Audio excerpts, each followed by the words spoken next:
right, good morning, everyone, and thank you so much for being with us on day 2 of the Zinnov Confluence.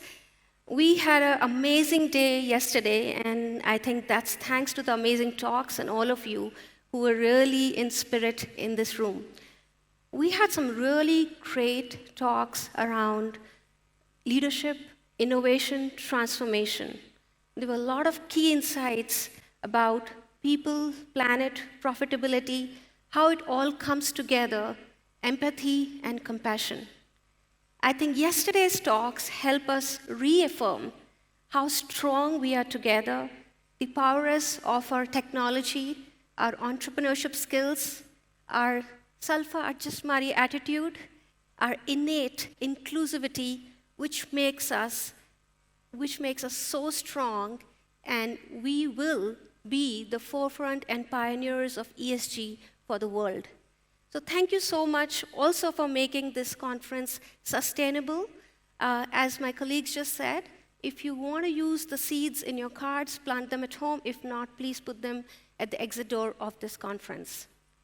We followed yesterday with an amazing Zinnov Awards night where we celebrated, all of us, we celebrated the perseverance, the resilience of the GCoE community.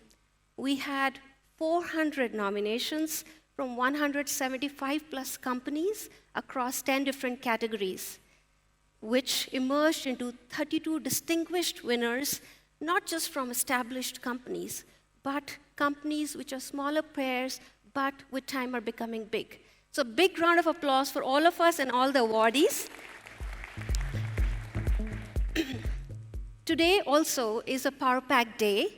We have a very interesting panel wherein right after my talk, we'll talk about white space mavericks, and then followed by a keynote panel on how to drive global leadership from India.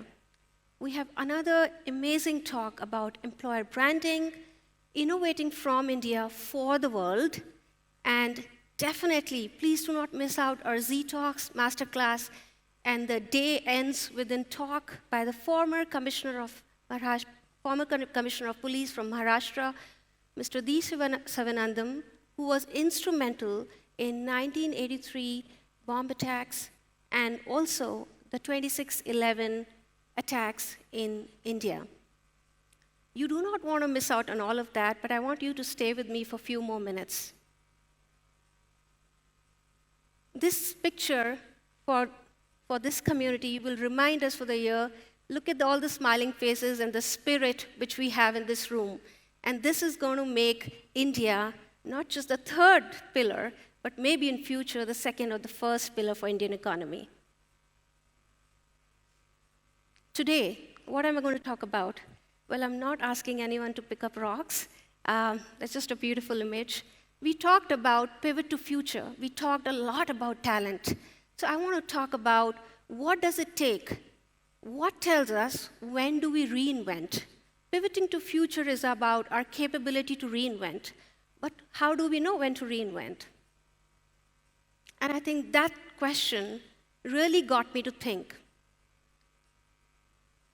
According to a Harvard Business Review study, there are 5 key default lines which helps organizations, individuals, and companies to assess when is the time to reinvent.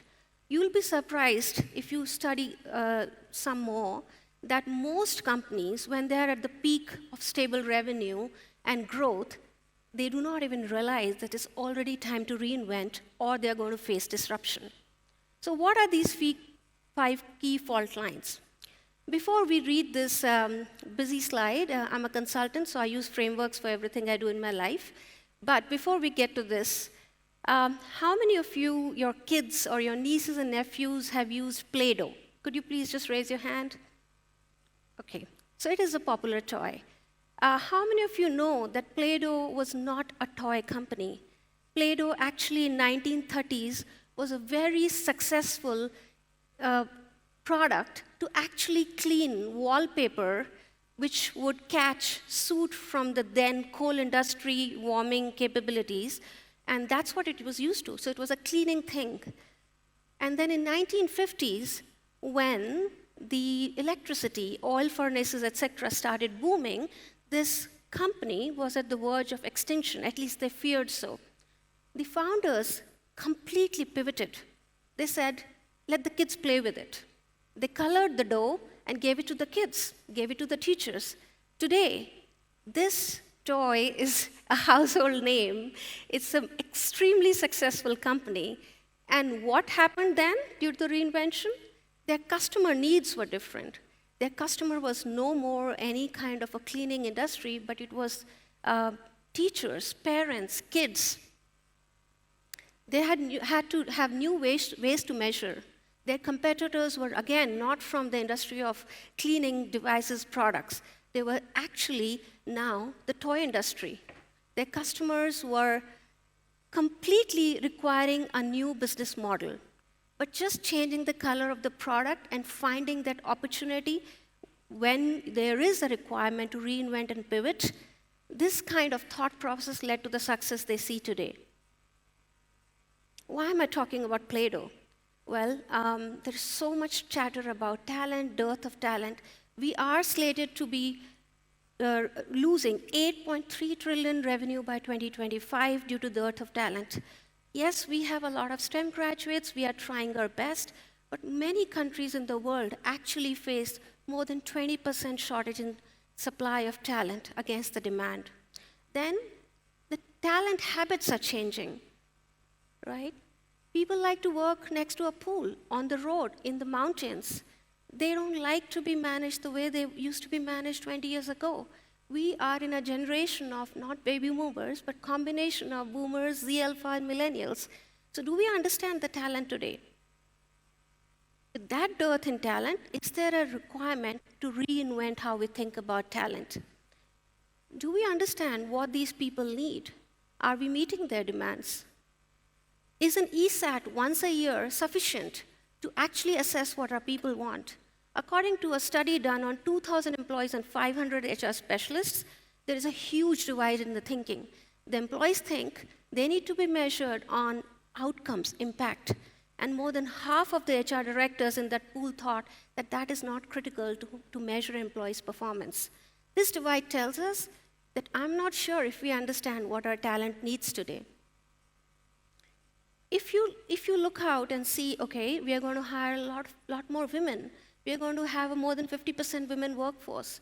Well, suddenly, if you want to target women who are not working, then companies like Amway, which provided a way to earn income from the comfort of your home, are now your competitors. Your competitors are not just the GCoEs, but companies like Amway who are in cosmetics.